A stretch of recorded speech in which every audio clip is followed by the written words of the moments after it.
সুপ্রিয় শিক্ষার্থী সবাইকে আজকে ক্লাসে শুভেচ্ছা এবং অভিনন্দন। কোভিড-19 কোনো আতঙ্ক নয়, সচেতনতার মাধ্যমে এই কোভিড-19কে জয় করা সম্ভব।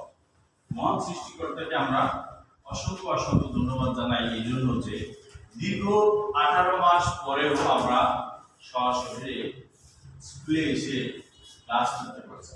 জন্য মহান সৃষ্টিকর্তাকে আরো একবার ধন্যবাদ জানিয়ে আজকে ক্লাস আমরা শুরু করছি। আজকে যে বিষয়টি নিয়ে তোমাদের সাথে আলোচনা করবো অত্যন্ত সুন্দর একটা বিষয়, সহজ একটা বিষয়, সেটা হচ্ছে গড় মুনাফার যে হার পদ্ধতি। অত্যন্ত চমৎকার, খুব মন দিয়ে শুনবে, তাহলে অবশ্যই শিখতে পারবে। কোনো কিছুকে যদি তুমি ভয় মনে করো তাহলে তোমার জীবনে সারা জীবন সেটা ভয়ই থেকে যাবে। তুমি সেটাকে সহজ মনে করো, দেখো তোমার কাছে সেটা অত্যন্ত সহজ। কোনো কাজকে কখনোই কঠিন মনে করবা না, সহজ মনে করে কাজ করবা, দেখবা সেটাকে সহজ হয়ে গেছে। আর তুমি যদি শুরুতে সেটাকে ভয় পেয়ে যাও সবদিন তোমার কাছে সেটা ভয়ই থেকে যাবে। তাহলে তখন আগে আমরা আজকে ক্লাসটা শুরু করি। আজকে যে বিষয়টা আমরা আলোচনা করব সেটা হচ্ছে গড় মুনাফার হার নির্ণয়। আমরা শিখব 1 নম্বরে যেটা গড় মুনাফার হার নির্ণয়, তাই না? এখানে যে সূত্রটা আছে সেটা হচ্ছে কি, গড়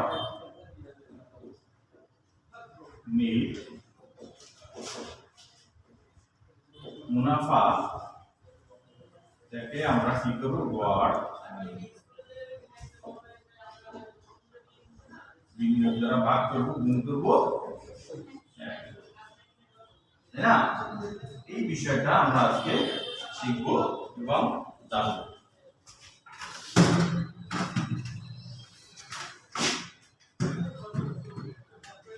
তাহলে এটা কোনো সমস্যা না, সেটা হচ্ছে তাহলে আমাদের মূল অঙ্কে গড় মুনাফার হার নির্ণয় করতে হলে আগে আমাদেরকে জানতে হবে যে গড় নিট মুনাফা কিভাবে, গড় নিট মুনাফা আমি পাবো এবং গড় বিনিয়োগ কিভাবে পাবো। তাহলে গড় নিট মুনাফা নির্ণয় করতে হলে আগে আমাদেরকে অঙ্ক করে বের করতে হবে। হ্যাঁ, গড় করার নিয়ম হচ্ছে, আমার এখানে প্রকল্প যদি 3 বছর হয় বা 4 বছরের প্রকল্প হয়, সেই প্রকল্প থেকে তার বিক্রয় আছে আমার মধ্যে আয় থেকে তার চলতি খরচ আছে, স্থায়ী খরচ আছে, অপচয় আছে, কর আছে, এটা বাদ দেওয়ার পরে যা থাকবে সেইটা হচ্ছে আমার নিট মুনাফা। তাহলে আমি যদি 4 বছরের প্রকল্প নিয়ে হিসাব করি, 4 বছরের প্রকল্প কি করব, 4 বছরের প্রকল্পের নিট মুনাফাকে আমি যোগ করব, ভাগ করব 4 দিয়ে, তাহলে কিন্তু আমি কি পাবো, গড় নিট মুনাফা পাবো। সেই কাজটা আমরা করব। তারপর হচ্ছে কি, এরপরে আমরা যে জিনিসটা সেটা হচ্ছে গড় বিনিয়োগ। তাহলে আমাদের এই গড় মুনাফার হার নির্ণয় করতে হলে দুইটা জিনিস করতে হবে, সেটা হচ্ছে গড় নিট মুনাফা আর একটা হচ্ছে গড় বিনিয়োগ। তাহলে আমরা গড় নিট মুনাফা কিভাবে সেটা আমরা শিখে নিলাম। তারপরে এবার আছে কি, গড় বিনিয়োগ। তাহলে আমি গড় বিনিয়োগটা পাবো কিভাবে, গড় যে বিনিয়োগ পেতে হলে মোট বিনিয়োগ আমার এই প্রকল্পে কত টাকা বিনিয়োগ করব, সেই বিনিয়োগকে 2 দ্বারা ভাগ করব। 2 দ্বারা ভাগ করলে আমরা কি পাবো, গড় বিনিয়োগ, তাই না? আচ্ছা, সুন্দর। তাহলে আমরা সরাসরি প্রকল্প খ এতে চলে যাই, প্রকল্প খ তে চলে যাই।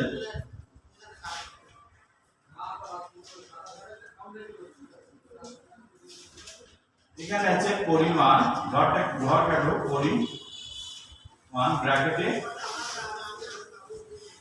লক্ষ্য।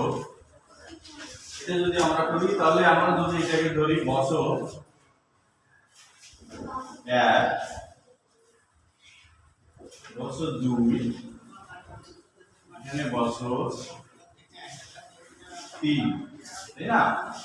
তারপরে এখানে আছে আমার বিবরণ। তাহলে আমাদের প্রকল্প ক্ষয় জানতে হবে যে আমার বিক্রয় কত টাকা আছে।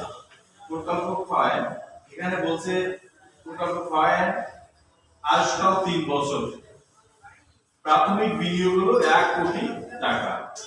অনুমান করা হয় আগামী 3 বছরের পরিকল্পনা থেকে যথাক্রমে 1,50,000 151 লক্ষ টাকা এবং 110 লাখ এবং 50 লাখ টাকা বিক্রয় অনুমান করা হয়। তাহলে আমরা এখানে আমাদের প্রথমে কি লিখব? বিক্রয়, তাই না? তাহলে আমরা এখানে কি লিখব? বিক্রয়। বিক্রয় তাহলে প্রথম বছরে কত টাকা আছে? এটা আছে 8 লক্ষ টাকা। তারপরে কত আছে? 199 লক্ষ টাকা। তারপরে কত আছে? 80 লক্ষ। তাহলে উদ্দীপকে এটা আমাদের দেওয়া আছে। তাহলে এখান থেকে আমরা গড় মুনাফা হার পদ্ধতিতে আমরা নির্ণয় করব। তাহলে সূত্র নিয়ম অনুসারে প্রথমে যেটা সেটা হচ্ছে গড় নিট মুনাফা। গড় নিট মুনাফা পেতে হলে প্রথম কি করব? বিক্রয়। বিক্রয় থেকে তার কি বাদ যাবে? তার যে চলতি ব্যয়, ওই বিক্রয়ের উপরে যে চলতি ব্যয় আছে 40% আছে চলতি ব্যয়, তাহলে এখান থেকে আমার বাদ যাবে চলতি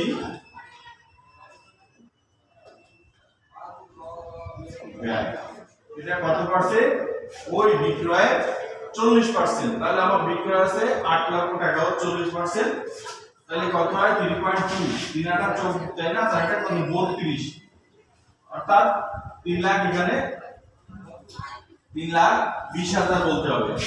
3,20,000, ঠিক আছে? কারণ আমার পরিমাণ এখানে সহজ উপায় আছে কিন্তু এইটা বোঝা, এইটা কিন্তু ভালো করে বুঝতে হবে। সেটা হচ্ছে আমার উপরে লিখছি পরিমাণ লক্ষ, তাহলে এখানে সব কি আছে? লক্ষ। যখনই বলা হচ্ছে 3.2, তখন 3 মানে 3 লক্ষ, আর এই 0.2 মানে কি? লক্ষ পরে হাজার, ঠিক আছে? এটাই কিন্তু একটা কৌশল, বুঝে নেওয়ার কৌশল। অনেকে এটা বুঝুন 3.2 এরকম বলে বুঝতে পারো, এরকম ভুল রাখতে ধারণা সৃষ্টি হতে পারে। এই জন্য এটা সঠিকভাবে বুঝে নিতে আমার মধ্যে দেখতে পরিমাণ কত আছে? লক্ষ। তাহলে আমার যা লেখা হবে সবই লক্ষ। যদি দশমিক সংখ্যা এসে যায়, দশমিকের পরে যেটা, তাহলে লক্ষের পরে কি আসে? হাজার, তাই না? তাহলে এখানে এটা। তারপরে এর 199 40% করলে এখানে আসে কত? 79 দশমিক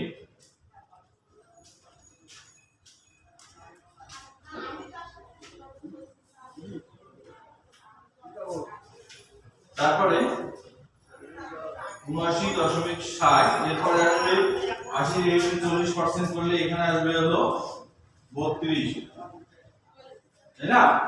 তাহলে এটা আমার কি? চলতি ব্যয়। কি পেলাম? চলতি ব্যয়। চলতি ব্যয়। এরপর আছে কি আমার স্থায়ী ব্যয়। স্থায়ী অর্থাৎ সেটা সবসময় একরকম, এর কোনো পরিবর্তন নেই।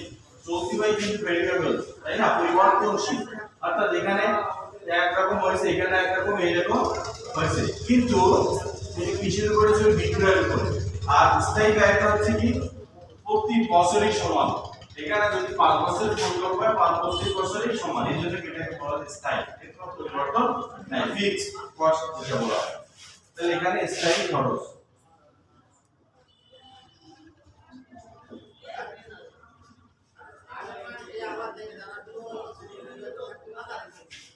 স্থায়ী খরচ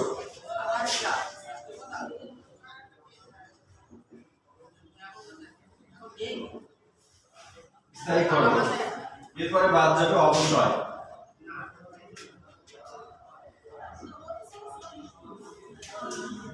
অবচয়, তাই না? অবচয়।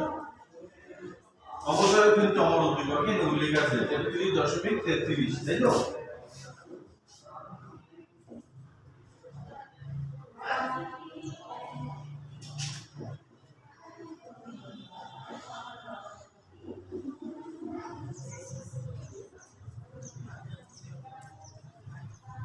দেখো এখানে আরেকটা বিষয় হচ্ছে, এখানে একটা বিষয় ভালো করে খেয়াল করো, এই বিষয়টাও সাথে সাথে শিখে নাও।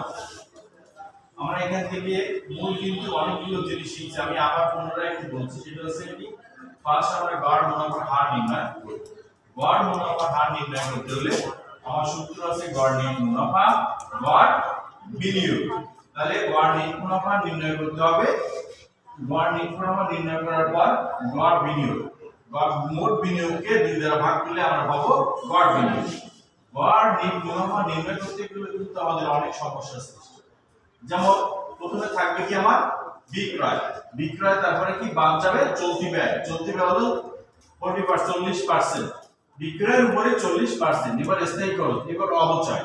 ঠিক অবচয় নিয়ে কিন্তু অনেক সময় কনফিউশন সৃষ্টি হবে। তুমি যখন অঙ্ক করতে যাবা তখন কিন্তু তোমার মধ্যে সমস্যা সৃষ্টি হবে। কোনো কোনো উদ্দীপকে অবচয়টা বলে দেয়, আবার কোনো কোনো অঙ্কে অবচয় বলে না। তখন তুমি তো কনফিউশনে পড়ে যাবা। তুমি বলছো স্যার আমার অবচয় তো সূত্রে আছে, তাহলে আমি অবচয়টা কোথায় পাবো? তাহলে অবচয় নির্ণয়ের কিন্তু একটা সূত্র আছে। তাহলে তোমাকে জানতে হবে, তোমার সূত্র ঠিক করে মনে থাকতে হবে এবং এটা সুন্দর করে সূত্র অনুসারে অঙ্ক করলে তোমাকে চেষ্টা করতে হবে, কারণ আর নির্গুণ হয়। তাহলে আমাকে জানতে হবে অবচয়।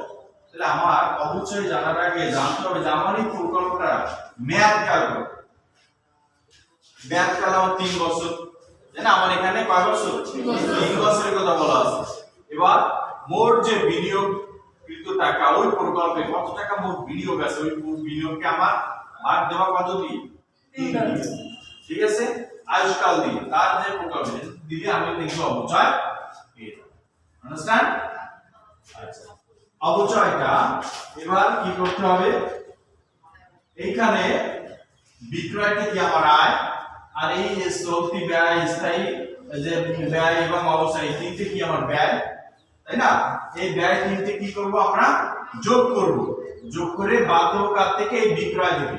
তাহলে বিক্রয় থেকে সহজ কথায় যদি আমরা বলি সেটা হচ্ছে আয় থেকে ব্যয়টা বাদ। যদি আয় থেকে ব্যয় বাদ তাহলে আমরা কি পাই? লাভ। হ্যাঁ, লাভ বা ক্ষতি হয়। ঠিক তেমনি এখন আমরা যেটা পাবো সেটাও কিন্তু একই। এটাকে বলা হবে করযোগ্য বা মুনাফা বা ক্ষতি। করযোগ্য, মুনাফা বা ক্ষতি। আন্ডারস্ট্যান্ড? তাহলে কেন করযোগ্য বলা হচ্ছে? এইটার উপরে আবার কর বাদ দিতে হবে। এইটার উপরে আবার কর বাদ দিতে হবে। সাগর কি বাদ দিতে হবে বলতো? কর বাদ দিতে হবে, তাই না? গুড। তাহলে এটাকে মুনাফা বা ক্ষতি আমরা বলবো মুনাফা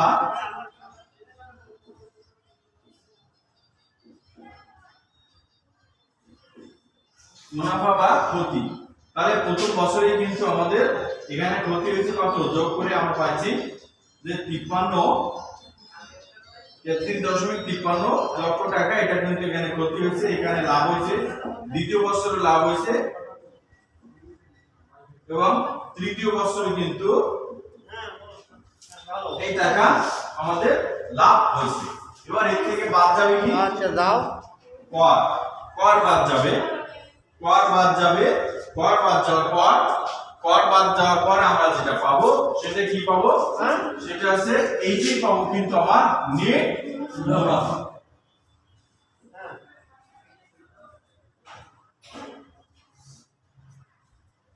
নেট মুনাফা। ঠিক আছে? তাহলে এখানে একটা প্রশ্ন থাকতে পারে, স্যার এই বছরে তো আমার লস হয়ে গেছে, ক্ষতি হয়েছে। আমার বছর প্রথম বছর 1, তাই না? 3 বছর প্রকল্পে প্রথম বছর কি হয়েছে? ক্ষতি হয়েছে। তাহলে আমার প্রতিষ্ঠান যদি লসে থাকে তাহলে ট্যাক্সটা দেবে কিভাবে? তাহলে এখানে কোনো কর হবে না। অতএব যে বছরে ক্ষতি হবে তার কোনো কর দেওয়া লাগবে না। তারপরে এই 2 বছর লাভ হয়েছে, তাহলে এই 2 বছরে আমার লাভ করের হার হলো এখানে 30%। কত পার্সেন্ট? 30%। এই 30% কি করব?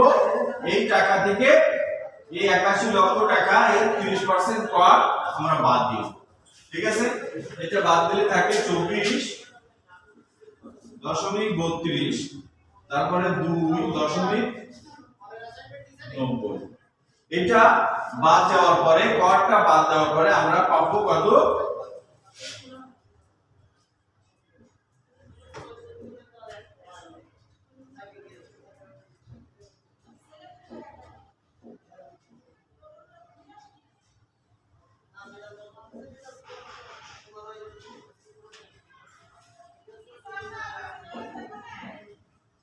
দেখো অত্যন্ত সহজ।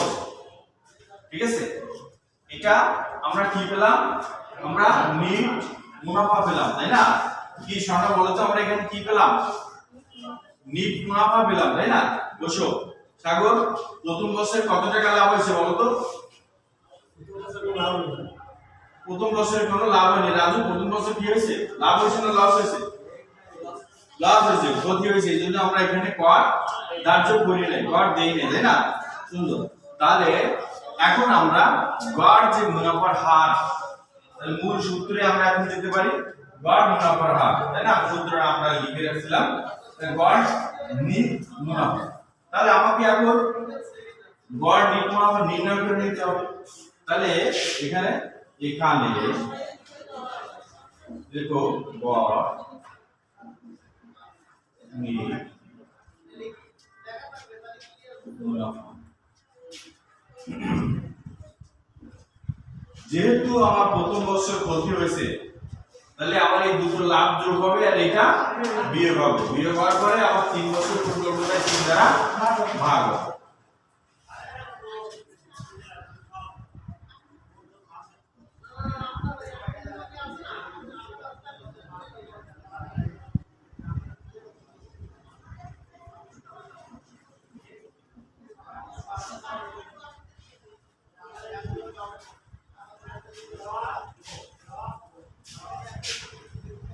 আমরা এখানে মাইনাস চিহ্ন দিয়ে দিই, তাহলে ব্যবসায়িক ভাষায় ব্র্যাকেট কিন্তু মাইনাস, আবার চিহ্নটাও বীজগণিত আছে, আমরা এখানে মাইনাস করে করছি। তাহলে এখানে আমার হয় হলো কত টাকা, 10.0 লক্ষ।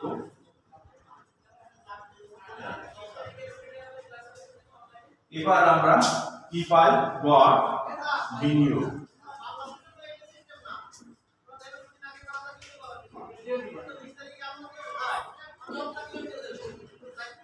মোট বিনিয়োগ ছিল 100,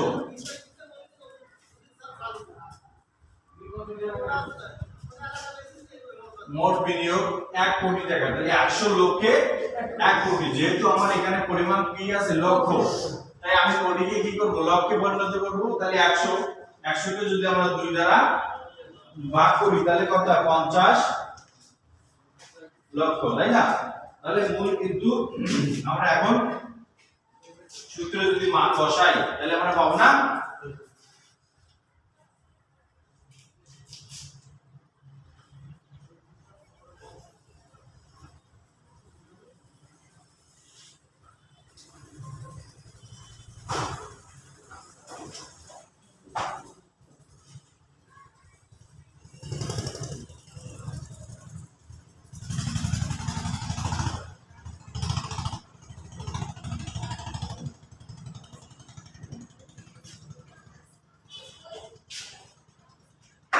তাহলে খেয়াল করেছো, আমরা সূত্র অনুসারে গড় নিট মুনাফা, গড় বিনিয়োগ, হ্যাঁ? তাহলে আমরা এখানে গড় নিট মুনাফা নির্ণয় করে নিলাম, আগে অর্থনীতি লিখতে হবে, তারপরে গড় বিনিয়োগ আমরা পেলাম। তাহলে এখন কি করতে হবে, হচ্ছে গড় মুনাফার হার। সেই ক্ষেত্রে আমরা মান এখানে সূত্রের সাহায্যে এখানে মান বসাই দিলাম। তাহলে আমার গড় মুনাফা হলো 20.12%, তাই না? এটা হচ্ছে আমার গড় মুনাফার হার।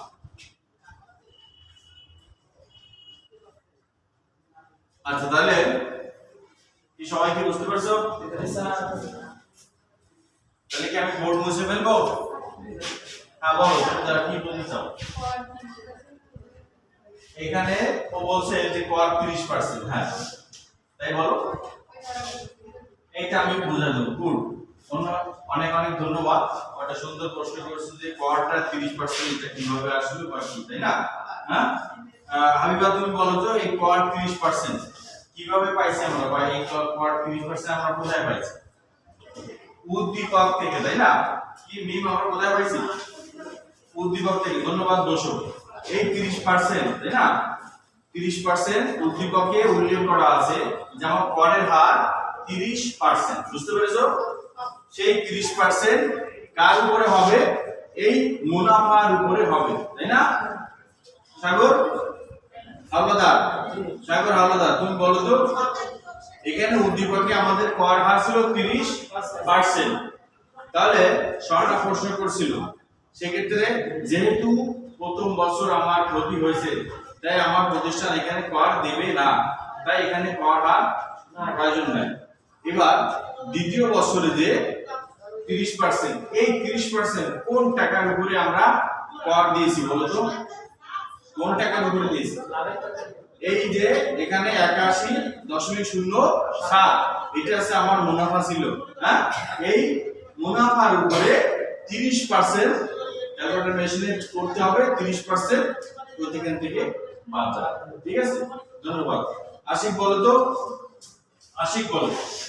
তাহলে এটা যদি 30% এটা কত পাইছি আমরা?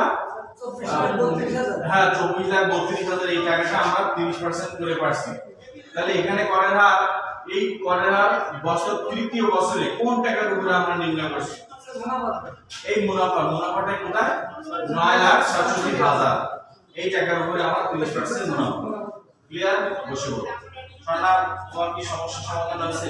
তুমি কি বুঝতে পারছো কোথায় সমস্যা ছিল? হ্যাঁ, করের হারটা কোথায়? তাই তো, এটা নিয়ে সমস্যা। আর কোন সমস্যা? গুড। জুলেখা, তুমি বলো তো আমরা গড় বিনিয়োগ কিভাবে পাই? কিভাবে গড় বিনিয়োগটা পাই? হ্যাঁ, মোট মুনাফাকে 2 দ্বারা ভাগ করলে গড় বিনিয়োগ পাই। রনি বলো দিন, গড় বিনিয়োগ কিভাবে পাই? মোট মুনাফা, এও বলছে মোট মুনাফা, ও বলছে মোট মুনাফা। তুমি বলো তো মোট বিনিয়োগ কে? তাহলে এখানে আমরা দুটো প্রশ্ন পেয়েছি। ও বলছে যে গড় বিনিয়োগকে নির্ণয় করতে হলে গড় মুনাফাকে ভাগ করতে হবে 2 দ্বারা। ও বলছে গড় বিনিয়োগকে মোট বিনিয়োগকে 2 দ্বারা ভাগ করতে হবে, তাই না? তাহলে বলো তো কি হবে, কোনটা সঠিক হবে? গড়। আসলে তাহলে আমি নির্ণয় করব কি? তুমি বলো যে আমরা এখানে কি নির্ণয় করছি? গড় বিনিয়োগ নির্ণয় করছি, তাই না? গড় বিনিয়োগ নির্ণয় করতে হলে শোনা বলো, গড় বিনিয়োগ কিভাবে নির্ণয় করব? মোট বিনিয়োগকে 2 দ্বারা ভাগ। ঠিক আছে? তাহলে জুলেখা তোমার কথা ভুল ছিল, বুঝতে পারছো? গুড। এবার বিজয়, তুমি বলো তো গড় যে নিট মুনাফা, তাই না? এই গড় নিট মুনাফা আমরা কিভাবে পাইছি? আমরা আগে প্রথমে কি করেছি? নিট মুনাফা নির্ণয় করেছি। সেই নিট মুনাফাকে যে কয় বছরের প্রকল্প, তাই না, সেই প্রকল্প দ্বারা ভাগ করেছি। তাহলে তখন আমরা গড় নিট মুনাফা পেয়ে গেছি। গুড। বসো। হ্যাঁ, তুমি কি বলতে চাও বলো? কার কি সমস্যা আছে চিন্তা করো, তারপরে জিজ্ঞেস করো। বলো, আশিক যারা বলো কি সমস্যা? কিছু বলো, কি বলতে চাও বলো। আমরা যে গড় নিট মুনাফা করেছি, হ্যাঁ, ওই যে ব্র্যাকেট যে বছর আমাদের মানে কর দেয়া লাগেনি, হ্যাঁ, ওটা হচ্ছে মানে যে যদি লস না হয় মানে সেটা কর দেয়া লাগবে প্রতি বছরে। হ্যাঁ, 3 দিয়ে ভাগ করা লাগবে। হ্যাঁ। যদি আমার 3 বছর লাভ হয় তাহলে সে 3 দিয়ে ভাগ হবে। হ্যাঁ। আর যদি এই সিটটা হলো প্রকল্পের মেয়াদ। কত বছরের প্রকল্প? 3 বছরের। তাই আমার 3 দ্বারা ভাগ আছে, কারণ আমাকে গড় করতে হবে। সেই জন্য এটা 3 দ্বারা ভাগ হবে। আমার লস 2 বছরের লস হবে। 2 বছর যদি লস হয় তাও 3 দ্বারা ভাগ। আমার প্রকল্প তো 3 এর কমে নেই, কিন্তু 2 বছর আমার প্রতিষ্ঠান লাভ করতে পারে, তার জন্য তো আমার কোনো সমস্যা নেই।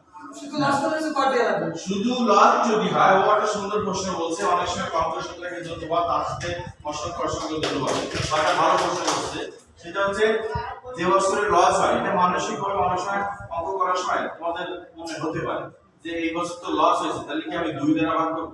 কিন্তু না, আমার গড় বিনিয়োগকে গড় যে নিট মুনাফা, এই নিট মুনাফাকে গড় মুনাফা করতে হলে অবশ্যই যে কয় বছরের প্রকল্প সেই তাই দ্বারা ভাগ করতে হবে। 3 বছর হলে 3 দ্বারা ভাগ, 4 বছর হলে 4 দ্বারা ভাগ, 2 বছর হলে 2 দ্বারা ভাগ।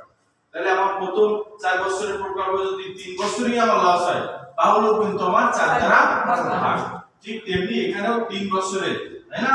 3 বছরের প্রথম বছর কি লস হয়েছে, তাহলেও কিন্তু আমার ভাগ দিতে হবে 3 দ্বারা। ঠিক আছে, সুন্দর। আর কারো কোনো প্রশ্ন? আর কোনো প্রশ্ন আছে? তাহলে সবাই হ্যাঁ বলো, হ্যাঁ বলো, সুন্দর বলো। গুড। ও একটা কথা বলছে, সেটা হচ্ছে কি স্থায়ী ব্যয় কোথায়, তাই না? আচ্ছা, ফাতেমা অনেক সুন্দর একটা প্রশ্ন করেছে, স্থায়ী ব্যয়। বসে পড়ো। স্থায়ী ব্যয়, দেখো উদ্দীপক ভালো করে পড়তে হবে। উদ্দীপকে বিক্রয় কি কি থাকবে? বিক্রয় উল্লেখ থাকবে, চলতি ব্যয়টা উল্লেখ থাকবে, স্থায়ী ব্যয় সেটা উল্লেখ করা থাকবে, অপচয়টা উল্লেখ থাকবে এবং করের হার এইটা উল্লেখ থাকবে। এখন মনে করো কোন অঙ্ক করতে তুমি গেলে সেক্ষেত্রে তোমার স্থায়ী ব্যয় নাই, তাহলে স্থায়ী ব্যয় দেওয়া নাই, তাহলে কিন্তু তোমার স্থায়ী ব্যয় সেই অঙ্কের জন্য প্রযোজ্য না। তুমি আবার সূত্রে আসি বিধায় তুমি যে আবার এখানে একবার যে স্থায়ী ব্যয় তো আমার সূত্রে ছিল তুমি বুঝতে পারছি না, ওইটা কনফিউশন করা যাবে না। ঠিক আছে, স্থায়ী ব্যয় উদ্দীপকে প্রকল্প পাতা উল্লেখ করে বলা দেওয়া আছে প্রতি বছরের জন্য কত টাকা, অবচয়টাও দেওয়া আছে। ঠিক আছে, হ্যাঁ, যদি অবচয়টা উল্লেখ না থাকে সেক্ষেত্রে অবচয় নির্ণয় করব, মোট যে বিনিয়োগ আছে ওই প্রকল্পের মেয়াদকাল দ্বারা আমরা ভাগ করব, ভাগ করলে আমরা অবচয় প্রতি বছরে কত অবচয় সেটা আমরা পেয়ে যাব। ঠিক আছে, তাহলে আর কোনো প্রশ্ন? তাহলে আর কোনো প্রশ্ন? সবাই বুঝতে পারছো? তাহলে অসংখ্য অসংখ্য ধন্যবাদ। তাহলে সবাই বাড়ির যে কাজটা করবা, পরে এই অঙ্কটা বাড়ি কাজ করে নিয়ে আসবা। বাড়ি কাজটা সবাই লিখে নাও বা তুলে নাও, সেটা হচ্ছে আমি বলে দিচ্ছি। এখানে পরে 56 পেজ আছে, 56 পেজ দেখো, 55 করে 56 পেজ। ঠিক আছে, এখানে আমরা যে দুটো প্রকল্প ক এবং খ আজকে যেটা করেছি, আরেকটা প্রকল্প এখানে 56 পেজে যে প্রকল্পটা আছে এইটা বাদ থেকে সবাই প্রথমত আমরা শিখলাম সেটা জানো। সবাইকে অসংখ্য অসংখ্য ধন্যবাদ।